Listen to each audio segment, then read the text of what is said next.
Hello दोस्तों, कैसे हो आप लोग। तो आज हम लोग एक्सरसाइज प्रॉब्लम सॉल्व करेंगे। चैप्टर 3 आपका है current electricity physics part 1। Okay, तो चलिए शुरू करते हैं। तो मैंने अपने बुक में जो नया एनसीईआरटी है एक्चुअली उससे मैंने मैच कराया है, तो कुछ प्रॉब्लम्स एक्चुअली यहाँ पे नहीं है, तो मैं जो है वो नया वाला एनसीईआरटी फॉलो कर रहा हूँ। ठीक है, तो उसका एक्सरसाइज हम सॉल्व करते हैं। It is problem 3.1। 3.1 means third chapter problem number 1, right. इसका मतलब यही है। तो बोल रहा है कि storage battery of A car has an EMF of 12 volt. अगर इसका आप फिगर बना लें, क्या क्या बोल रहा है कि the storage battery of A car has an EMF. एक बैटरी आपके पास है, इसका एक इंटरनल रेजिस्टेंस होगा, 12 वोल्ट ईएमएफ है, ये आपका 12 वोल्ट है, E is equal to 12 volt. If the internal resistance of the battery that is this one, it is 0.4 ohm. Okay, पूछ रहा है कि what is the maximum current that can be drawn from the battery, right? तो हमें क्या find out करना है, हमें फाइंड आउट करना है कि the maximum current that can be drawn from the circuit.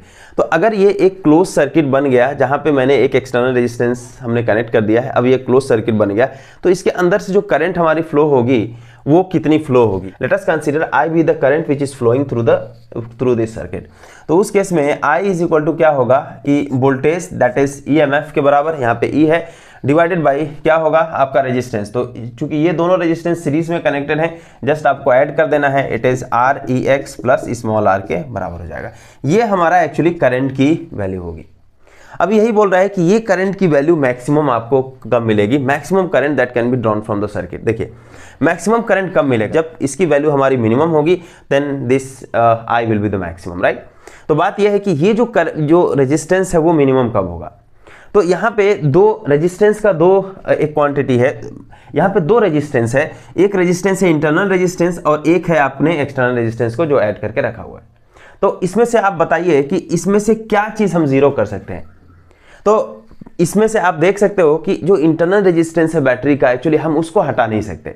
ठीक है, वो इंटरनल रेजिस्टेंस आपका रहेगा ही रहेगा बैटरी के अंदर। यानी कि आप क्या चीज आप मैनिपुलेट कर सकते हो, आपका जो मैनिपुलेशन होगा केवल आर ई एक्स में होगा। यानी कि आप इसको एक काम करो कि अगर बैटरी के बाहर जो आपने वायर लगाया है उस वायर का जो रेजिस्टेंस है वो रेजिस्टेंस अगर नेग्लिजिबल है, उस केस में आपको यहाँ पे जो करंट होगा वो मैक्सिमम मिलेगा। मतलब ये हुआ कि इस सर्किट को आप ऐसा कर सकते हो, जस्ट इसको एक वायर से कनेक्ट कर दिया हमने और यहाँ पे आपका ये सर्किट हमारा रिड्यूस हो जाएगा।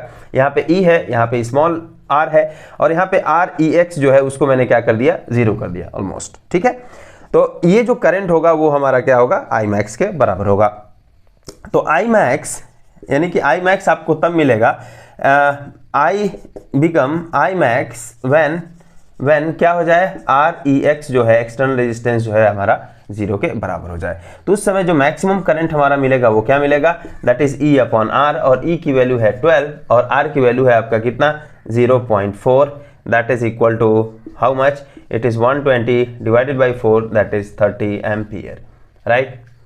तो यहाँ पे हमारा क्या होगा, it is a I max जो कि आपको मिलेगा वो कितना मिलेगा, आपका 30 एम्पियर करंट आपको आपकी मिल जाएगी। सो this will be the answer. ठीक है, सो नाउ प्रॉब्लम 3.2 देखते हैं। प्रॉब्लम 3.2 क्या है, उसको मैं फिगर बना देता हूं। Problem 3.2, A battery of EMF 10 volt, एक बैटरी है जिसका ईएमएफ 10 वोल्ट है। फिगर बना दूं मैं यहां पे, ठीक है। तो क्या चीज दिया हुआ है कि ए बैटरी ऑफ ईएमएफ 10 वोल्ट, एक बैटरी है आपके पास जिसका ईएमएफ एक्चुअली 10 वोल्ट है, तो यानी कि यहाँ पे मान सकते हैं आपका ये 10 वोल्ट हो गया। Internal resistance 3 ohm, R is equal to 3 ohm internal resistance है। Is connected to a resistor, जो कि यहाँ पे आर ई एक्स टी से जुड़ा हुआ है। Late us consider external register से हमारा जुड़ा हुआ है। ठीक है, if the current in the circuit is 0.5 ampere, इसके अंदर से जो करंट जा रही है अगर वो 0.5 एम्पियर की करंट हो तो what is the resistance of the register, यानी कि ये जो आपने रेजिस्टेंस आपने कनेक्ट किया है इसकी वैल्यू क्या होगी, what is the resistance which is connected across this battery, ये आपका जो एक्सटर्नल रेजिस्टेंस है उसकी वैल्यू क्या होगी ये पूछ रहे हैं। What is the terminal voltage of the battery when the circuit is closed, यानी कि ये terminal voltage of the battery क्या होगा जब सर्किट क्लोज हो जाए, यानी कि ये जैसे let us consider this is A and B point, तो इस ए और बी के बीच का जो पोटेंशियल डिफरेंस होगा वो क्या होगा। तो हमें ये निकालना है कि it is V A minus V B और V B minus V A, that is the terminal voltage. इसी को हम बोलेंगे क्या होगा, ये हमारा टर्मिनल वोल्टेज होगा। ठीक है, तो ये जो वोल्टेज होगा वो किसके बराबर होगा, देखिए ए पॉइंट एक्चुअली यही है, और मतलब ए पॉइंट इन द सेंस ये सेम पोटेंशियल पे है ये, और ये बी पॉइंट है जो कि सेम पोटेंशियल पे है। ठीक है, ऑफ कोर्स आपका वायर के अंदर मतलब यहाँ से यहाँ तक जाने में हम रेजिस्टेंस को हम जीरो ही कंसीडर कर रहे हैं, इसलिए ऐसा बोल रहे हैं। तो यहाँ पे जो पोटेंशियल होगा यहाँ पे पोटेंशियल सेम हो मतलब यहाँ का जो पोटेंशियल है ए का सेम पोटेंशियल यहाँ पे है, बी का पोटेंशियल यहाँ पे। ऑफ कोर्स ये पोटेंशियल ज्यादा होगा, ये पोटेंशियल कम होगा, क्योंकि करंट का फ्लो इसी डायरेक्शन में हो रहा है, तो करंट हमेशा हाई पोटेंशियल से लो पोटेंशियल की तरफ फ्लो होती है। तो जस्ट आप ये निकाल दो कि इसके और इसके बीच का जो पोटेंशियल डिफरेंस होगा वो कितना होगा, वही आपका टर्मिनल वोल्टेज के बराबर हो जाएगा। तो हम उसको सॉल्व करते हैं। ठीक है, अभी इस केस में हमारा जो वैल्यू होगा वो कैसे हम फाइंड आउट करेंगे, तो जस्ट वही जो ये जस्ट प्रीवियस वाला जो क्वेश्चन है, तो इसके अंदर से जो करंट आई फ्लो होगी, जो वो एक्सप्रेशन होगा आई का, वो क्या होगा, I is equal to E upon R E X plus small R के बराबर होगा। यही हमने अभी जस्ट पिछला जो प्रॉब्लम सॉल्व किया वहाँ पे हमने देखा।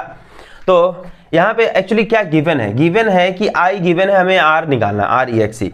तो जस्ट वैल्यू आप रखें तो क्या हो जाएगा, यहाँ पे वैल्यू क्या हो जाएगा, आई की वैल्यू कितनी है, अरे बताइए 0.5 ampere, that is equal to E is equal to 10, R E X की जो वैल्यू है वो हमें फाइंड आउट करना है, और स्मॉल आर जो है वो है हमारा 3 ओम रजिस्टर, राइट। सो ये कितना हो जाएगा, जस्ट क्रॉस मल्टीप्लीकेशन आप कर सकते हैं, तो कितना होगा R E X plus 3 into 0.5 that is equal to 10।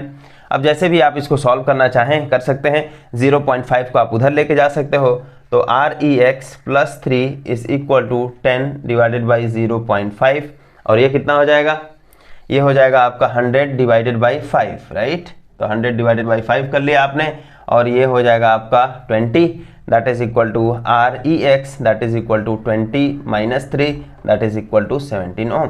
तो REX जो होगा वो कितना होगा, 17 ओम। मतलब इसका ये जो रेजिस्टेंस की वैल्यू है वो कितनी है, 17 ओम के बराबर है। अब हमें क्या फाइंड आउट करना है, टर्मिनल वोल्टेज। तो टर्मिनल वोल्टेज कितना होगा, तो करंट चूंकि यहाँ से इस तरीके से फ्लो कर रही है, ये रेजिस्टर है हमारा, there is a potential drop across this resistor, और वो कितना पोटेंशियल ड्रॉप होगा, just V is equal to I R, Ohm's law लगा देंगे, तो potential drop across the external resistance that will be the terminal voltage of that this terminal voltage of the battery. तो हम उसको यहाँ solve कर लेते हैं, इसको मिटा देता हूँ। ओके, यहाँ पे जो टर्मिनल वोल्टेज होगा वो क्या होगा, terminal voltage will be equal to the voltage drop across external resistor, और वो किसके बराबर होगा, अगर आप बात करें it is V A minus V B that is equal to, या terminal voltage is equal to I into R E X T या आर ई एक्स, राइट। ये तो करंट की वैल्यू कितनी है 0.5, और रेजिस्टेंस अभी हमने निकाल लिया है वो है 17 ओम, और ये कितना हो जाएगा 8.5 क्या वोल्ट, राइट। ये हो जाएगा आपका। तो अब नेक्स्ट क्वेश्चन अगर हम देखें तो 3.3, और एक्चुअली मेरे जो पुराना वाला बुक है उसमें 3.3 और 3.4, अभी जो नया एनसीईआरटी उसमें नहीं है, तो मैं उसको नहीं कंसिडर कर रहा हूँ। अभी मैं आपका जो नया एनसीईआरटी होगा उसमें 3.3 होगा, और मेरे में वो 3.5 है, ठीक है। तो मैं उसको ऐसे ही लिखता हूँ। यहाँ पे क्वेश्चन है कि at room temperature that is 27 degree centigrade the resistance of the heating element is 100 ohm। मतलब यहाँ पे क्या दिया है, at T is equal to 27 degree centigrade, यहाँ रेजिस्टेंस दिया हुआ है, let us consider at T1 ये रेजिस्टेंस कितना है 100 ओम दिया हुआ है। What is the temperature of the element if the resistance is found to be 117? Resistance is found to be 117 ohm. Then in this case what is the temperature, इसके corresponding हमारा latest temperature T2 है, तो T2 की value क्या होगी। Actually ये question mark है, तो T2 की वैल्यू क्या होगी ये हमारा पूछ रहा है। Late us consider it is R2, ये इसको R1 मान लीजिए एट टेम्परेचर T1, ठीक है। Given that the temperature coefficient of resistance of that particular material that is alpha, ये कितना गिवन है, alpha is equal to 1.70 into 10⁻⁻⁴ degree centigrade inverse, ठीक है, ये हमारा दिया हुआ है। अब इसको कैसे सॉल्व करेंगे, देखिए कैसे सॉल्व किया जाए। तो हमारे पास फॉर्मूला है, वी नो, क्या आपके पास फॉर्मूला है कि R at any temperature T is equal to R0 1 plus alpha into delta T के बराबर होता है, जहाँ पे ये डेल्टा T क्या है, एक्चुअली T माइनस T0 है। तो इसको डायरेक्ट अगर फॉर्मूला ही लिख दें तो इसको हम ऐसा लिख सकते हैं T माइनस T0, ये हमारा फॉर्मूला है, ये हम जानते हैं। मतलब ये हुआ कि अगर किसी टेम्परेचर T0 पे रेजिस्टेंस दिया हुआ है और फिर उसके बाद से किसी दूसरे टेम्परेचर T पे अगर आपको रेजिस्टेंस फाइंड आउट करना है और ये अल्फा दिया हुआ है, then you can find that resistance with the help of this equation, ठीक है। लेकिन यहाँ पे क्या चीज़ है, यहाँ पे आपका ये चीज़ दिया हुआ है, RT दिया हुआ है, R0 भी दिया हुआ है, ये आपका अल्फा दिया हुआ है, इवन आपका हमें टेम्परेचर फाइंड आउट करना है। तो इस पर्टिकुलर केस में this implies R2 is equal to, हम लिख सकते हैं इसको R1 1 plus alpha it is T2 minus T1। ये हमारा जो हमारा प्रेजेंट केस है, उस केस में जो ये इक्वेशन चेंज होगा वो हमारा ये इक्वेशन चेंज हो जाएगा, R2 is equal to R1, क्योंकि यहाँ पे देखिए कि ये आपका अननोन रेजिस्टेंस, ये आपका आफ्टर जब टेम्परेचर हमारा इंक्रीज हुआ होगा तो उस केस में एक्चुअली हमारा ये रेजिस्टेंस की वैल्यू फाइंड आउट हो रही है। जस्ट इसकी वैल्यू अगर हम रख दें तो R2 is equal to, from this equation R2 is equal to क्या है, इट इज 117, और R1 क्या है, R1 इज इक्वल टू 100, और ये हो जाएगा 1 plus alpha is equal to 1.7 into 10⁻⁻⁴, और ये हो जाएगा आपका T2 माइनस T1। T2 क्या है आपका, T2 ही रहने दो आप, T2 ही है, और ये आपका कितना है 27 डिग्री सेंटीग्रेड, इसको यहीं बाद में कर लेंगे हम। तो ये कितना हो जाएगा भाई, तो यहाँ से आप कैसे करेंगे, जस्ट मल्टीप्लाई कर देना है, 117 इज इक्वल टू, इसको हम 100 लिख सकते हैं, जस्ट ब्रैकेट ओपन कर रहा हूँ, प्लस ये आपका 10⁻² है, यहाँ 10⁻⁻⁴ है, मल्टीप्लाई करेंगे कितना होगा, 1.7 इंटू 10⁻⁻² हो जाएगा कि नहीं हो जाएगा। यहाँ 10⁻² है भाई, यहाँ पे 10⁻⁻⁴ है, तो 10⁻⁻⁴ multiplied by 10⁻² that is equal to 10⁻⁻² हो जाएगा। और फिर उसके बाद से क्या होगा, यहाँ पे होगा T2 माइनस 27। अब जस्ट इसको आप इधर ट्रांसफर कर दो, तो जस्ट इसको जब इधर लेके आएंगे तो 117 माइनस 100 होगा, इस इक्वल टू क्या होगा, 1.7 into 10⁻⁻² multiplied by this one. तो ये मल्टीप्लीकेशन में जब इसको इधर लेकर के आएंगे तो डिवीजन में चला जाएगा, 1.7 into 10⁻⁻² that is equal to T2 minus 27 हो जाएगा। तो कितना आंसर कितना हुआ यहाँ पे, सो T2 इज इक्वल टू, पहले एक काम करें, 117 minus 100 that is 17 divided by 1.7 into 10⁻⁻², यही ना है कि नहीं। 10⁻⁻² अगर ऊपर लेकर के जाएं तो कितना हो जाएगा भाई, तो ये हो जाएगा 10⁻² हो जाएगा, और यहाँ पे 1.7 है, यहाँ पे क्या है 1.7 है, यहाँ पे ऊपर में 17 और नीचे में 1.7, कितना हो जाएगा, जस्ट मल्टीप्लाई करो 10 से आप, तो ये 170 डिवाइडेड बाई 17, और ये कितना हो जाएगा 10, इसका मतलब इसकी जो वैल्यू होगी 10, और 10 मल्टीप्लाइड बाई 10⁻² दैट इज 10⁻3। तो अभी हम उसको रहने दें, प्लस 27 को इधर ट्रांसफर कर दिया हमने, क्या हो जाएगा यहाँ पे मैंने बताया कि T2 इज इक्वल टू, यहाँ पे क्या हो जाएगा, यहाँ पे हो जाएगा आपका 10⁻³ मतलब 1000, राइट, यही हो गया 10⁻³ का मतलब 1000, और ये कितना हो जाएगा plus 27 that is 1027 degree centigrade. तो T2 जो होगा इतना, यानी कि आप इसको थोड़ा जस्ट एनालाइज कर सकते हैं कि एक टेम्परेचर 27 डिग्री सेंटीग्रेड पे जो रेजिस्टेंस है वो 100 ओम है, मतलब जस्ट ये 117 ओम हुआ इसका टेम्परेचर, 117 रेजिस्टेंस होने के लिए टेम्परेचर कितना इंक्रीज हुआ, 1027 डिग्री सेंटीग्रेड टेम्परेचर को इंक्रीज करना पड़ा। तो अब हम प्रॉब्लम 3.4 देखते हैं। 3.4 है, आप देखिए मिला लीजिएगा। ए निग्लिजिबली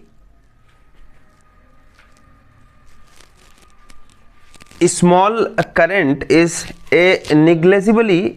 current is passed through a wire of length 15 metre. इस वायर का लेंथ जो है वो 15 मीटर है। यूनिफॉर्म क्रॉस सेक्शन इसका है, यानी कि ये ए दिया हुआ है, cross section of 6.0 into 10⁻⁻7 metre square and it's resistance is measure to be 5 ohm. इसका जो रेजिस्टेंस है वो कितना मेजर किया गया है? 5 ohm. Okay, what is the resistivity of the material at the temperature of the experiment. तो इसका हमें पूछ रहा है कि रेजिस्टिविटी कितना होगा। तो चूंकि रेजिस्टिविटी को हम रो से रिप्रेजेंट करते हैं, we need to find this one. तो हमें क्या फाइंड आउट करना है? Find the resistivity.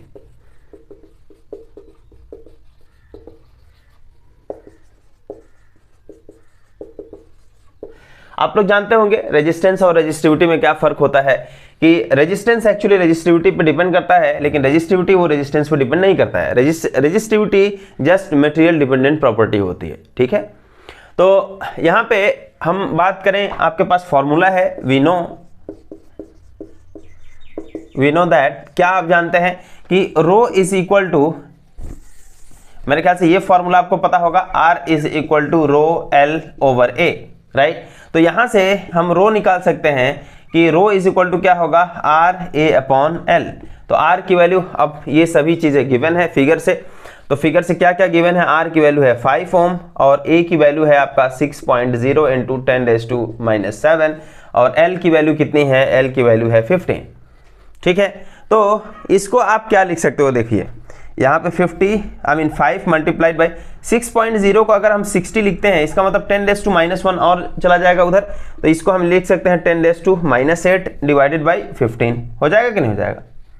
तो ये कितना हो जाएगा? 4 और ये हो जाएगा 20। तो 20 multiplied by 10⁻⁸ and again you can write it is A 2.0 into 10⁻⁷। तो ये क्या है? रो है। अब इसका अगर आप यूनिट की बात करें तो क्या हो जाएगा? यहाँ पे देखिए, यूनिट निकालने का सबसे आसान तरीका है, आपको फॉर्मूला पता है, यूनिट आराम से निकाल सकते हैं। रेजिस्टेंस क्या होता है? ओम, और ये एरिया है that is metre square divided by length है, इट इज मीटर, मीटर से metre cancel, it is a ohm metre. तो क्या हो जाएगा यहाँ पे? Ohm metre. क्या हो गया कि जो रेजिस्टिविटी ऑफ द मटेरियल है वो आपका फाइंड आउट हो गया, ठीक है।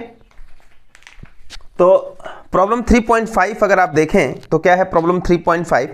ए सिल्वर वायर हैज रेजिस्टेंस, एक सिल्वर वायर है आपके पास, उसका जो रेजिस्टेंस है वो रेजिस्टेंस है आपका 2.1 ओम। 2.1 ओम रेजिस्टेंस कितना है? It is 2.1 ohm at 27.5 degree centigrade. मतलब इसका मान लेते हैं resistance R1 is equal to 2.1 ohm at temperature T1 and T1 की वैल्यू कितनी है? 27.5 डिग्री सेंटीग्रेड पे ये हमारा इसका रेजिस्टेंस है।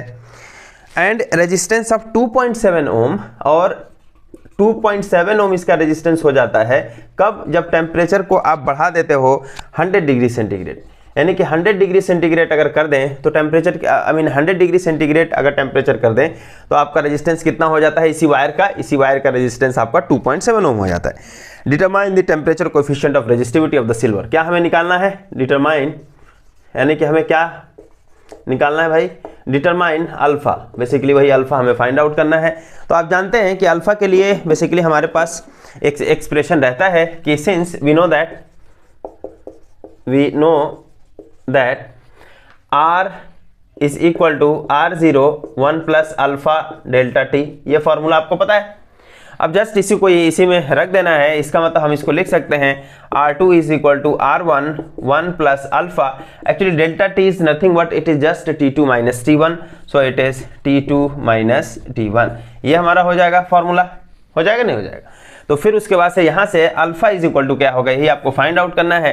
तो आप एक काम कर सकते हैं कि पहले R1 का मल्टीप्लाई कर लीजिए यहाँ पे, तो R2 is equal to R1 plus R1 alpha, ये हो जाएगा T2 माइनस माइनस T1 और यहाँ से हम लिख सकते हैं it is R2 minus R1 is equal to R1 alpha T2 minus T1। This implies alpha is equal to R2 minus R1 upon R1 into T2 minus T1। ये हमारा हो जाएगा अल्फ़ा की वैल्यू, मतलब एक फार्मूला निकल गया। Just आपको R2 R1 यहाँ पे जस्ट वैल्यू पुट करनी है, सारा चीज़ गिवन है, right. This implies alpha is equal to क्या हो जाएगा, जस्ट वैल्यू पुट कर दीजिए। तो alpha is equal to R2 की वैल्यू कितनी है, इट इज़ 2.7 ओम। R1 की वैल्यू कितनी है,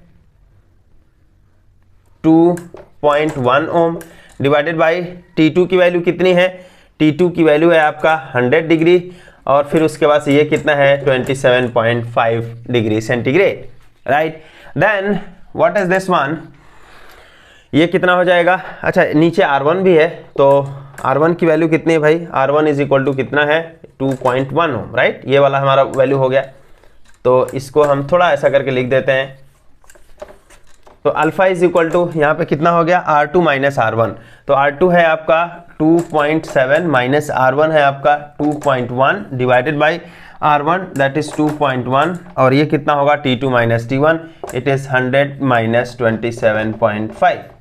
कोई दिक्कत नहीं है इसमें।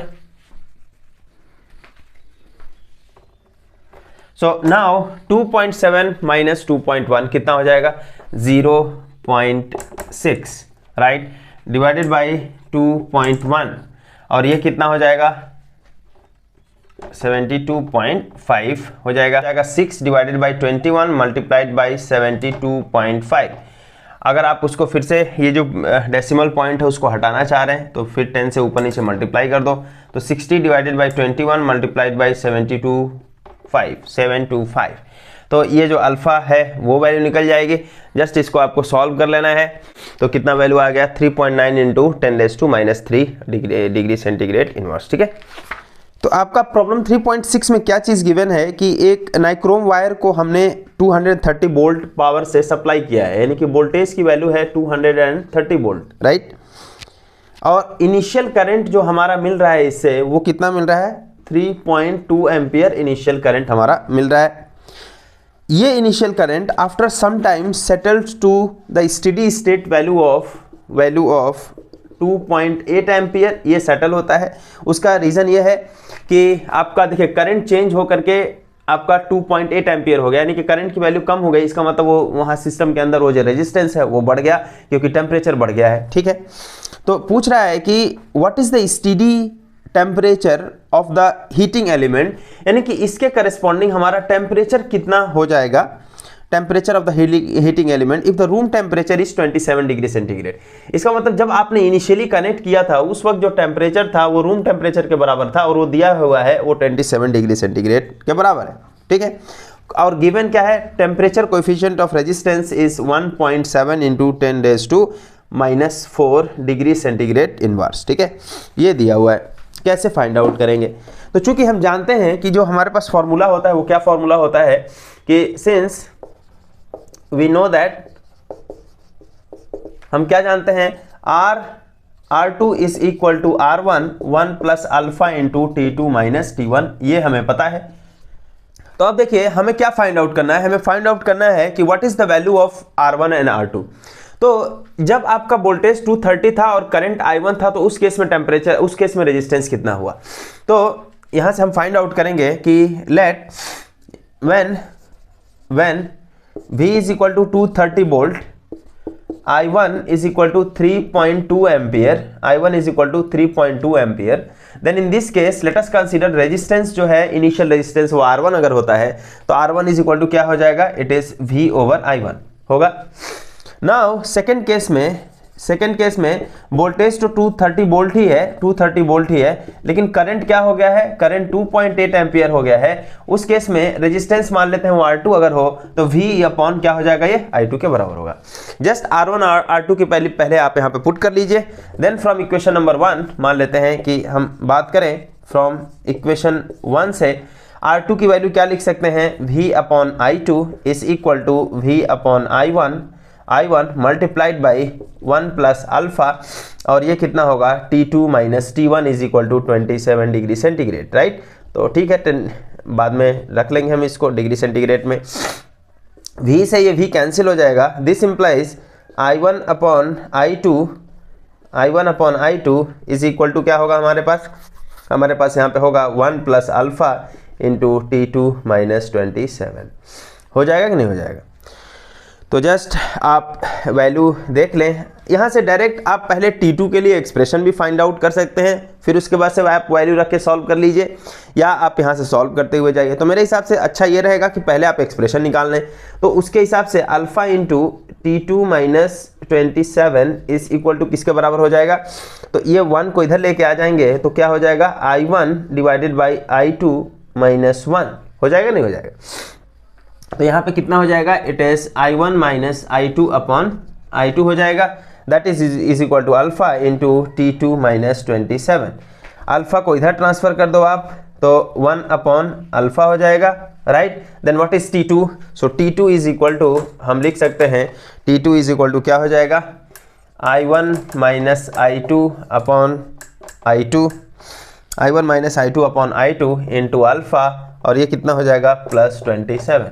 तो जस्ट वैल्यू आप पुट कर लीजिए। I1 I2 की वैल्यू सब दी गई है। I1 की वैल्यू कितना है 3.2 और I2 की वैल्यू कितनी है 2.8 डिवाइडेड बाई 2.8 क्योंकि I2 है 2.8 multiplied by alpha is equal to 1.7 into 10⁻⁻⁴ और ये कितना होगा प्लस 27। ये कितना हो जाएगा 0.4 divided by 2.8 multiplied by 1.7 into 10⁻⁴। Actually 10⁻⁴ को अगर हम ऊपर लेके जाएंगे तो 10⁴ हो जाएगा और ये कितना हो जाएगा प्लस 27 हो जाएगा या नहीं हो जाएगा। अब कितना होगा ये आप देखें, तो 10⁻⁴ डिवाइडेड बाई 119 और ये ऐसा 11.9 हो जाएगा और प्लस कितना होगा ये 27। तो जब हम इसको सॉल्व करेंगे तो कितना हो जाएगा ये 10,000 राइट, 10,000 डिवाइडेड बाई 11.9 प्लस 27। तो ये ऑलमोस्ट जब इसको आप सॉल्व करेंगे तो 840 आएगा इसका, almost approximately 840 plus 27 right. So this will be equal to, इसको आप वेरीफाई कर लें, तो 867 डिग्री सेंटीग्रेड। तो टेम्परेचर की वैल्यू आ रही है वो कितनी आ रही है 867 degree centigrade. Okay, so this will be the answer. Actually एक प्रॉब्लम है, मैं उसको थोड़ा लास्ट में करूंगा। सर्किट वाला जो ये प्रॉब्लम है इसमें काफ़ी थोड़ा सा लेंदी प्रॉब्लम है, इसीलिए जो थोड़ा और दो प्रॉब्लम बचा हुआ है उसको मैं पहले कर लेता हूँ। अभी जो नया वाला NCERT होगा उसमें ये 3.8 ऑलमोस्ट होना चाहिए। आप देखें पहले, a storage battery of EMF 8.0 volt.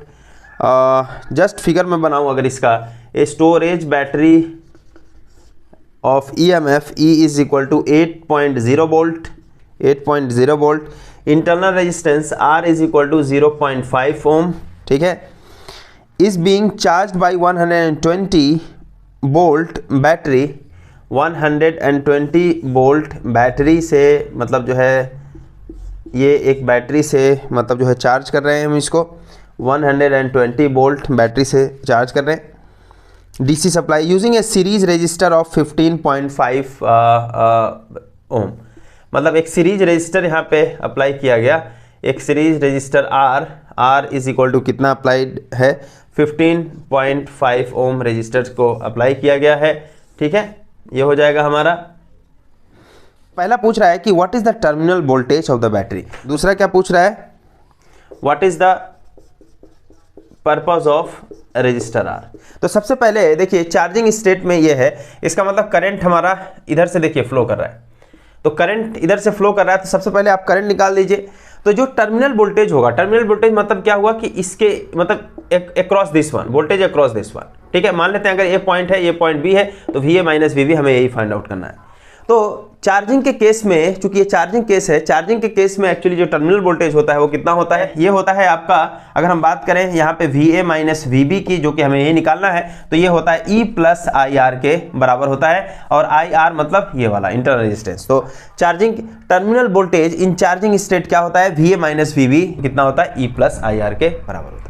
तो अभी आप देखें कि जस्ट हमें आई की वैल्यू फाइंड आउट करनी है। आई की वैल्यू कैसे आप फाइंड आउट करेंगे, जस्ट आप एक काम करें, इसमें किरचॉफ लॉ अप्लाई कर दीजिए यूजिंग किरचॉफ लॉ। तो आप जानते हैं कि जब हम करंट के डायरेक्शन में मूव करते हैं, यहाँ पे करंट हमेशा हाई पोटेंशियल से लो पोटेंशियल की तरफ फ्लो होता है।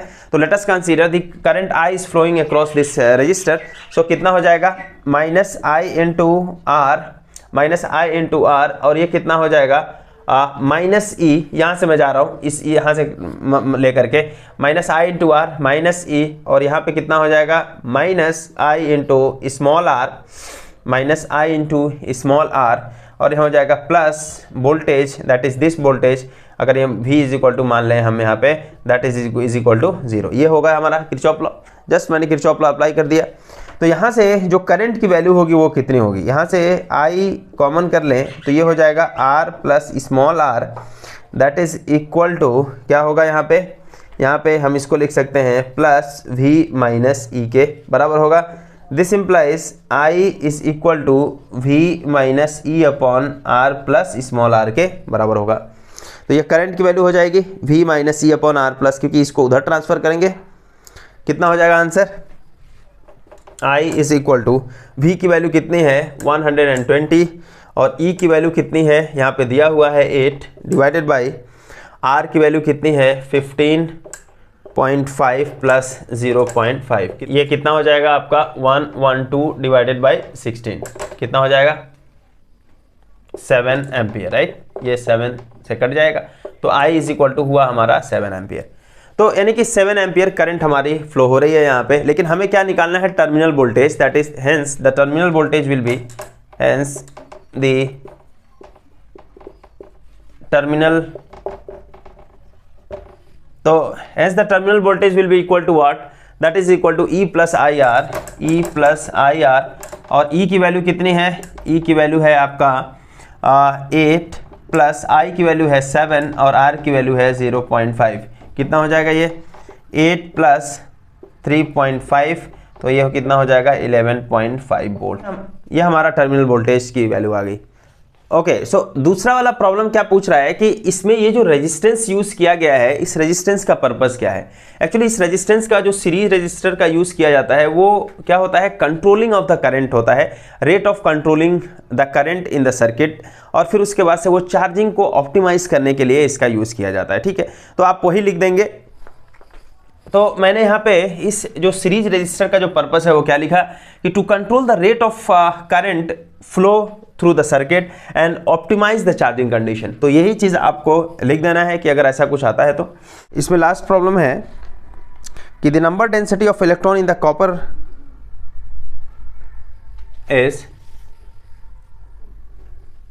नंबर डेंसिटी मान लेते हैं n गिवन है कितना 8.5 इंटू 10⁻28 मीटर क्यूब पर metre cube. How long does an electron take to drift from one end of a wire having 3 meter length to the another end। यहाँ से यहाँ तक जाने में वो वायर कितना टाइम, कितना ये इलेक्ट्रॉन यहाँ से यहाँ तक जाने में, एक एंड से दूसरे एंड जाने में कितना टाइम लगाएगा। एक्चुअली ये क्वेश्चन मार्क है, कितना टाइम लगाएगा। ठीक है, और इसका जो एरिया ऑफ क्रॉस सेक्शन दिया हुआ है, एरिया ऑफ क्रॉस सेक्शन वो दिया हुआ है, वो कितना है 2.0 इंटू 10⁻⁻6 मीटर स्क्वायर। ठीक है, and it is carrying a current of, और यहाँ से जो करंट फ्लो हो रही है वो करंट जो हो रही है वो कितनी हो रही है 3.0 एम्पियर। तो बोल रहा है कि इलेक्ट्रॉन को एक एंड से दूसरे एंड तक जाने में कितना टाइम लगेगा। तो बेसिकली अगर करंट इधर से फ्लो हो रहा है तो इलेक्ट्रॉन इधर से इधर जाएगा। ठीक है, इसका मतलब करंट का जो फ्लो होगा वो इधर होगा। तो सबसे पहले देखिए कि कितना टाइम लगेगा, यहाँ पे हमें यही टाइम फाइंड आउट करना है। तो सिंस चूंकि करंट अगर आ गई है, इसका मतलब यहाँ पे ड्रिफ्ट वेलोसिटी का कॉन्सेप्ट होगा। तो चूंकि वेलोसिटी इज इक्वल टू क्या होती है, वेलोसिटी या स्पीड इज इक्वल टू, अगर हम यहाँ पे बात करें, चूंकि ड्रिफ्ट वेलोसिटी इसलिए चूंकि एक पर्टिकुलर डायरेक्शन में फ्लो हो रहा है, तो वेलोसिटी इज इक्वल टू क्या होगा हमारा, ये डिस्टेंस अपॉन टाइम होगा, राइट। तो यहाँ पे जो टाइम होगा वो कितना होगा, टाइम इज इक्वल टू होगा आपका डिस्टेंस डिवाइडेड बाय वेलोसिटी, होगा या नहीं होगा। और ये जो डिस्टेंस है वो कितना है L, मान लेते हैं कि L है और वेलोसिटी है वो आपका Vd, that is the drift velocity. तो हमें क्या फाइंड आउट करना है, इस ड्रिफ्ट वेलोसिटी को फाइंड आउट करना है। तो आप जानते हैं कि ड्रिफ्ट वेलोसिटी का जो फॉर्मूला होता है Vd is equal to I/ANE, ये फॉर्मूला होता है, राइट। जस्ट इसकी वैल्यू को हमें पुट कर देना है यहाँ पे। तो टाइम इज इक्वल टू कितना होगा, L divided by Vd, Vd is equal to I/ANE, और जब इसको ऊपर लेके जाएंगे तो ANE ऊपर चला जाएगा, ANE divided by I। T is equal to L की वैल्यू कितनी है, L की वैल्यू है एक्चुअली 3, A की वैल्यू कितनी है 2.0 इंटू 10⁻⁻⁶, और N की वैल्यू कितनी है 8.5 इंटू 10⁻28, और E की value 1.6 into 10⁻⁻19 coulomb, divided by current I की वैल्यू है आपका 3 एम्पियर, 3 से 3 कैंसिल। तो इसको सॉल्व करेंगे तो जो आंसर आएगा वो आएगा 2.7 इंटू 10⁻⁴ सेकेंड। तो ये हमारा जनरली जब जस्ट इसको सॉल्व कर लीजिए आप तो ये आंसर आपको मिल जाएगा, जस्ट मल्टीप्लिकेशन ही करना है। तो प्रॉब्लम 3.7 देखते हैं। ये एक सर्किट डायग्राम है, तो सर्किट डायग्राम में पहले बना देता हूँ। तो ये रहा सर्किट डायग्राम जिसमें पूछा गया है कि आपका determine the current in each branch of the network shown in the figure. तो देखें कि लेट अस कंसीडर कि यहाँ से हमारा करंट जो फ्लो होगा, मान लेते हैं कि ये जो करंट है वो I करंट फ्लो हो रहा है। इसमें से कुछ करंट का पार्ट इधर जाएगा, कुछ करंट का पार्ट इधर जाएगा। मान लेते हैं कि I1 जो है हमारा करंट इधर जा रहा है, तो किरचॉफ के फर्स्ट लॉ के हिसाब से अगर यहाँ पे I1 करंट गई तो यहाँ पे कितनी करंट जाएगी, I-I1 करंट, क्योंकि जो बची गई वो इसमें से जाएगा। तो यहाँ पे देख सकते हैं यहाँ पे जो अगर करंट I1 जा रहा है और टोटल करंट I है तो यहाँ पे कितना जाएगा, I-I1 करंट जाएगी। फिर उसके बाद से यहाँ से बोल रहा है कि फिर से एक करंट यहाँ पे जा रही है। तो अगर हम बात करें कि लेट अस कंसीडर यहाँ से जो करंट जा रही है, इन जनरल हम क्या बोलते हैं, जब व्हीटस्टोन ब्रिज रहता है तो यहाँ पे एक गैल्वेनोमीटर लगाते हैं, उसके अंदर से जो करंट जाती है उसको हम IG कंसीडर करते हैं। तो हम जनरली अगर ऐसा ही कुछ कंसीडर कर लें कि इसके अंदर में जो करंट फ्लो हो रही है वो IG हो रही है, तो यानी कि यहाँ से करंट I गया और इसमें IG अगर चला गया तो इधर कितना करंट रहेगा, तो ये होगा I1 minus IG current actually इस ब्रांच से होकर के फ्लो करेगी। उसके बाद से यहाँ पे देखें कि ये IG करंट हमारा यहाँ आ रही है और फिर I-I1 करंट हमारा यहाँ आ रहा है। तो इसका मतलब इस ब्रांच में जो हमारी करंट जाएगी वो कितनी जाएगी, I-I1 plus IG current actually इस ब्रांच में हमारी फ्लो होगी। और फिर उसके बाद से यहाँ पे कितना करंट हमारा निकलेगा, तो आप देख सकते हैं कि I1 minus IG plus I minus I1 plus IG, I1 cancel हो जाएगा और यहाँ पे आपका कितना करंट, वैसे भी कितना होना चाहिए था, I1 ही करंट इसके अंदर से फ्लो होना चाहिए था। तो ये हमारे पास ब्रांच आ गया। Now we need to find out these currents actually, कि वो हर एक ब्रांच में एक्चुअली करंट की वैल्यू कितनी है वही हमें फाइंड आउट करना है। तो उसके लिए हम क्या करेंगे, देखिए यहाँ पे वही बात है कि हम क्या अप्लाई करेंगे कि जो हमारा किरचॉफ लॉ है जस्ट उसी को अप्लाई करना है। तो ओके, लेट अस कंसीडर कि A B C D और इसको लेट अस कंसीडर हमने E मान लिया और इसको हमने F मान लिया। तो अगर हम एक काम करें, हम जस्ट करंट की वैल्यू को फाइंड आउट करें, तो देखिए इसमें कितने क्लोज सर्किट बनेंगे आपको जहां से आप किरचॉफ लॉ अप्लाई करेंगे। A B D A अगर हम मान लें कि ये हमारा एक क्लोज सर्किट हुआ पहला, इस पे हम क्लोज सर्किट मान लें। फिर उसके बाद से ये अगर हम मान लें कि इधर इस डायरेक्शन में दूसरा क्लोज सर्किट है। तो बच्चों यहाँ पे हम एक चीज़ देखते हैं कि हमारा क्या क्या, देखिए अननोन क्या क्या चीज़ है। अननोन है एक्चुअली I है, I1 है और फिर उसके बाद से IG। अगर इन तीनों करंट को अगर हम निकाल लें तो इसका मतलब ये हुआ कि सभी जो इंडिविजुअल हमारा ब्रांचेस इन द सेंस कि जितने भी आपके रजिस्टर हैं, सभी रजिस्टर के अंदर से जो करंट फ्लो होगा वो हमें मिल जाएगा। ठीक है, तो हम देखिए इसमें आप बहुत सारे लूप कंसीडर कर सकते हैं। चूँकि हमें क्या चाहिए, 3 अननोन है तो 3 इक्वेशन हमें चाहिए होगा, तो इसीलिए हमने 3 लूप कंसीडर किया। कौन कौन सा, ये पहला लूप कंसीडर किया, ये दूसरा, और जो तीसरा वाला जो लूप है वो कंसीडर किया है E A B C, फिर उसके बाद से F और E, मतलब ये ऊपर वाला लूप कंसीडर कर सकते हैं। ऑफ कोर्स आप नीचे वाला भी कंसीडर कर सकते हो, कोई भी आप कंसीडर करो। चूँकि हमारे पास 3 वेरिएबल है तो 3 इक्वेशन चाहिए उसको हमें सॉल्व करने के लिए। तो यहाँ पे हम पहले क्या कर रहे हैं कि पहला फर्स्ट लूप हमने कंसीडर किया कि loop A B D A, इस लूप को अगर हम कंसीडर करें और using KVL Kirchhoff voltage law अगर अप्लाई करें तो क्या हो जाएगा, देखिए चूंकि करंट हमारी इधर से फ्लो कर रही है, करंट के डायरेक्शन को हम कंसीडर कर रहे हैं, तो करंट इधर से जा रही है तो कितना वोल्टेज ड्रॉप होगा इसमें 10i1, लेकिन ये आपका हाई है, ये लो है, इसलिए -10i1 होगा। तो -10i1 यहाँ पे हो गया। फिर उसके बाद से यहाँ पे लिखा, इस लाइन को आप देखें तो ये कितना हो जाएगा -10i1। फिर उसके बाद से करंट यहाँ से फ्लो हो रही है तो -5ig, फिर करंट यहाँ से यहाँ जब फ्लो होगी तो कितना हो जाएगा चूंकि करंट इस बार आप क्या कर रहे हो कि करंट के एंटी पैरेलल आप जा रहे हैं, तो क्या हुआ 5 इंटू क्या होगा हमारा i-i1, जो कि हमारा इस बार करंट का एंटी पैरेलल है, इसलिए हमारा प्लस हो जाएगा 5 into i-i1 that is equal to 0। Just इसको हमने सॉल्व करना है, 5 से जस्ट आप डिवाइड कर दें तो कितना हो जाएगा यहाँ पे 2i1 माइनस ig, और ये हो जाएगा आपका plus i-i1 is equal to 0। Just इसको सॉल्व हमने कर दिया है, तो i माइनस 3i1 और ये हो जाएगा minus ig that is equal to 0। ये हमारा इक्वेशन नंबर 1 आ गया। अब उसके बाद से जब आप सेकंड लूप कंसीडर करेंगे, कि सेकंड लूप हमने कंसीडर किया कि कैसे, हमने इस बार इस डायरेक्शन में किया, क्योंकि हमारा दो डायरेक्शन ऑफ करंट सेम है, इसीलिए हम ऐसा कर रहे हैं। BDCB ये वाला लूप अगर हम कंसीडर करें तो जस्ट यहाँ पे किरचॉफ लॉ अप्लाई कर लेना है यूजिंग KVL। यहाँ पे भी हम क्या करेंगे, यूजिंग KVL अप्लाई करेंगे। तो यहाँ से देखिए कि IG करंट फ्लो हो रहा है और यहाँ पे 5 ओम रेजिस्टेंस है, that means -5ig voltage drop होगा। फिर उसके बाद से आप यहाँ पे जाएंगे तो यहाँ पे -10 into i-i1 plus IG, -10 into i-i1 plus IG यहाँ पे हो जाएगा। फिर उसके बाद से यहाँ से जब हमारा करंट फ्लो होगा, यहाँ से यहाँ जब जाएंगे तो कितना हो जाएगा, यहाँ पे देखिए चूंकि करंट के एंटी डायरेक्शन में अगर हम जा रहे हैं तो ये हो जाएगा i1 माइनस IG और ये हो जाएगा 5, राइट। तो यहाँ पे कितना हो जाएगा 5 इंटू i1 माइनस IG, जो कि प्लस के साथ होगा, क्योंकि करंट के उल्टा आप जा रहे हो तो दैट इज इक्वल टू 0, ठीक है, पहुंच गए। फिर यहाँ पे भी जस्ट 5 से मैंने डिवाइड कर दिया, तो यहाँ पे IG minus 2 into i minus i1 plus IG, और यहाँ पे plus i minus i1 IG is equal to 0। Just इसको हमें सॉल्व कर लेना है, ब्रैकेट ओपन कर लेंगे तो यहाँ पे IG हो जाएगा -2i प्लस 2i1, यहाँ पे -2ig plus i1 minus IG is equal to 0। अब यहाँ से देखें कि -2i यहाँ पे हो गया और यहाँ पे क्या हुआ 2i1 और एक i1 that is 3i1 and this is equal to -2ig minus IG और minus IG that is -4ig, right. So now minus sign से मल्टीप्लाई कर दीजिए, तो 2i minus 3i1 plus 4ig is equal to 0। ये हुआ equation number 2, right. So now अब जो दूसरा लूप है कौन सा है, लूप EABCFE, EABCFE, ये अगर हम लूप कंसिडर करें तो इस लूप में क्या हो जाएगा -10i1।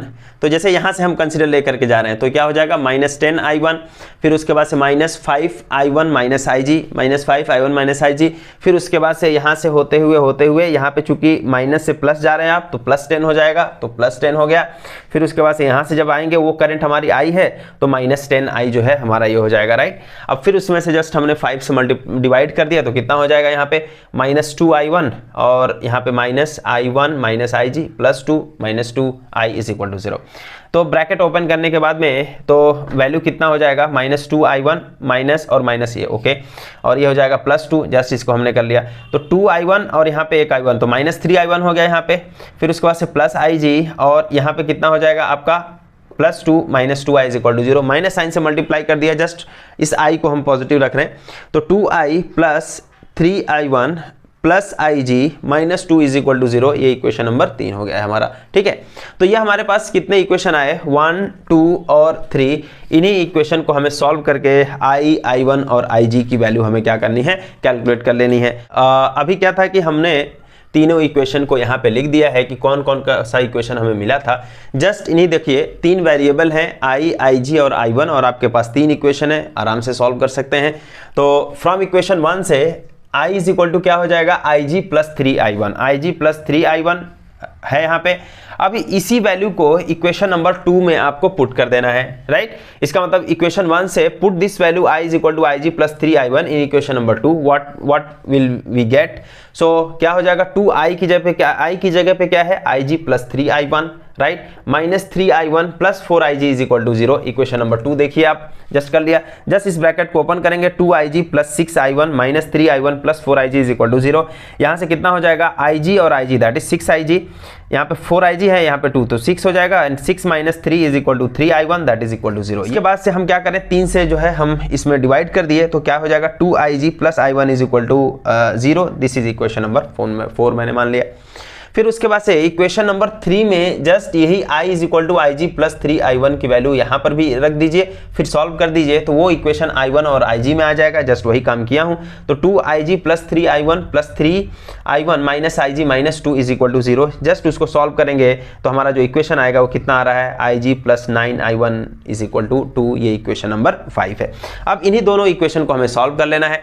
तो यहाँ से फिर से हम एक चीज कर रहे हैं कि i1 इज इक्वल टू कितना हो जाएगा, तो i1 is equal to -2ig चला जाएगा कि नहीं, तो i1 is equal to -2ig। देखिए 2ig को जब इधर ट्रांसफर करेंगे तो -2ig हो जाएगा, और इस -2ig की वैल्यू इक्वेशन नंबर 5 में रख करके i1 की वैल्यू आप निकाल लीजिए। कैसे भी आपको ये लीनियर इक्वेशन है कि इस तरीके से भी आप इसको सॉल्व कर सकते हो, ठीक है। तो ig की वैल्यू कितनी रख दिया हमने, ig की वैल्यू हमने फाइंड आउट करनी है, तो i1 is equal to -2ig, ठीक है। यहाँ पे हमने वैल्यू पुट कर दिया, देखिए ig + 9 i1 की वैल्यू क्या है, -2ig, right, is equal to 2 हमारा है यहाँ से। फिर उसके बाद ये वैल्यू कितनी हो जाएगी, ig और यहाँ पे -18ig that is equal to 2, यहाँ पे -18 + 1 that is -17ig is equal to 2। This implies ig is equal to -2/17, तो -2/17 दैट इज एम्पियर, क्योंकि एम्पियर में होगा। अभी इसी ig की वैल्यू को हम जो है i1 से फाइंड आउट कर सकते हैं। Since i1 is equal to -2ig, since i1 is equal to -2, यहाँ लिख सकते हैं आप सिंस, इसके पहले लिखा जा सकता है कि since i1 is equal to क्या था, -2ig, hence i1 is equal to -2ig की जगह पे -2/17 that is 4/17, and this is ampere of course, 4/17 ampere. और फिर उसके बाद से i की वैल्यू कितनी हो जाएगी, अब कहीं से भी वैल्यू हम फाइंड आउट कर सकते हैं। Since i is equal to है ig + 3i1, since i is equal to ig + 3i1, और ig की वैल्यू कितनी है, ig की वैल्यू है -2/17 + 3, और i1 की वैल्यू है 4/17। जस्ट इस वैल्यू को हमें यहाँ पे पुट कर देना है, तो -2/17 ये है, और ये 12/17 हो जाएगा। मतलब ये कितना हो जाएगा, -2/17 + 12/17, 17 कॉमन हो जाएगा, तो ये कितना हो जाएगा, -2, और ये हो जाएगा +12, ठीक है। तो ये कितना हो जाएगा, 10/17। सो i की वैल्यू कितनी हो जाएगी, 10/17। समझ में आ रहा है, नहीं आ रहा है? तो ये हमारा मतलब जो है आंसर आएगा कि अब देखिए कि i1 सभी वैल्यूज हमें मिल गई कि i1 की वैल्यू क्या है, ig की वैल्यू क्या है। यहाँ पे आपकी ig की वैल्यू निकल गई, यहाँ पे आपका i1 की वैल्यू आ गया, आपका i1 is equal to 4/17 ampere, right. यहाँ पे i1 की वैल्यू, यहाँ पे आपका i की वैल्यू। तो क्या तीनों वैल्यू अगर निकल गया तो आप सभी ब्रांचेस में करंट की वैल्यू निकाल सकते हैं, नहीं निकाल सकते। जैसे एग्जांपल के तौर पे अगर मैं बुक देखूं तो वहाँ पे कोई भी 10 एम्पियर है, या जैसे एग्जांपल के तौर पे सबसे नीचे वाला जो हमारा है रेजिस्टेंस 10 एम्पियर, यहाँ से कितना करंट फ्लो होगा, वो 10/17 हो जाएगा। ऊपर वाले में कितना करंट फ्लो होगा, वो हमने जिस तरीके से फाइंड आउट किया कि किसी में i1 हो रहा था, किसी में i1 - ig इस टाइप से हो रहा था, या किसी में i - i1 हो रहा था, राइट, किसी में i - i1 - ig इस टाइप का करंट हो रहा था। तो जिसमें जो रिक्वायरमेंट है बेसिकली आप उससे फाइंड आउट कर सकते हैं। जितना भी आंसर है बेसिकली हमारा, हमने जो आंसर निकाल दिया उस आंसर को ले करके आप जो है सभी ब्रांचेस के अंदर करंट की वैल्यू को एस्टिमेट कर सकते हैं। ओके, तो हमने इस वीडियो में एक्चुअली करंट इलेक्ट्रिसिटी का जो हमारा प्रॉब्लम्स था उसको हमने डिस्कस किया, जो एक्सरसाइज के प्रॉब्लम्स थे, और स्पेशली हमने वो जितने जो प्रॉब्लम्स थे वो आपका जो नया वाला एनसीईआरटी है, जो न्यू रैशनलाइज्ड एनसीईआरटी है, उससे हमने प्रॉब्लम्स लिए हुए हैं। और उम्मीद कर रहा हूँ कि वो प्रॉब्लम्स का जो सलूशन है वो आप देखेंगे, आपको समझ में आएगा। और अगर आपको वीडियो पसंद आता है तो उसको आप लाइक करें, अपने फ्रेंड सर्कल में शेयर करें, और मेरे चैनल को सब्सक्राइब करें। Thank you very much for watching.